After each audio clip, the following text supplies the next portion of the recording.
தமிழகத்தில் கடந்த சில நாட்களாக தொடர்ந்து அக்னி வெயில் சுட்டெரித்து வந்த நிலையில் திடீரென கடந்த 2 நாட்களாக பெய்து வரும் கனமழையால் கள்ளக்குறிச்சி மாவட்டம் சங்கராபுரம் சுற்று வட்டார பகுதியான அரசம்பட்டு, பாலப்பட்டு, மோட்டாம்பட்டி, கொசப்பாரி, தியாகராஜபுரம், பூட்டை, ஊராங்கண்ணி, சிட்டனாங்கல் உள்ளிட்ட பல்வேறு பகுதிகளில் விவசாயங்கள் நடவு செய்து அறுவடைக்கு தயாரான நெற்பயிர்கள் சுமார் 500 ஏக்கர் நீரில் மூழ்கி சேதமடைந்ததால் விவசாயிகள் வேதனை அடைந்து வருகின்றனர். ஒரு ஏக்கருக்கு 30,000 கடன் வாங்கி செலவு செய்து நெற்பயிர்கள் பயிரிட்டு வந்த நிலையில் திடீரென பெய்த கனமழையால் நெற்பயிர்கள் நீரில் மூழ்கி சேதமடைந்துள்ளதாகவும் துறை சார்ந்த அதிகாரிகள் நேரில் ஆய்வு செய்து விவசாயிகளுக்கு உரிய நிவாரணம் வழங்கிட வேண்டும் என விவசாயிகள் கோரிக்கை வைத்து வருகின்றனர்.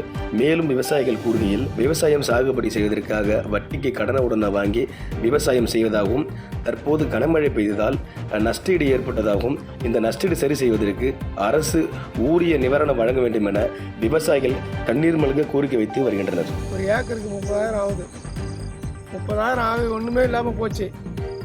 ஒவ்வொரு தண்ணியில் முழுவி நஷ்டடி ஏகப்பட்ட நஷ்டடி ஆகி போச்சு. இதே பார்த்து கவர்மெண்ட்டாக எதனால் செஞ்சாதான் எங்களுக்கு. செய்திகளை உடனுக்குடன் தெரிந்து கொள்ள கீழ்கண்ட கேபிள் மற்றும் டிடிஹெச் நெட்வொர்க்குகளில் எம்நாடு செய்தி தொலைக்காட்சியை காணுங்கள். பாதகம் செய்பவரை கண்டால் நாம் பயம் கொள்ளலாகாது பாப்பா. மோதி மிதித்துவிடு பாப்பா, அவர் முகத்தில் உமிழ்ந்துவிடு பாப்பா. அண்மை செய்திகளை உடனுக்குடன் தெரிந்து கொள்ள இணைந்திருங்கள் எம்நாடு தொலைக்காட்சியுடன்.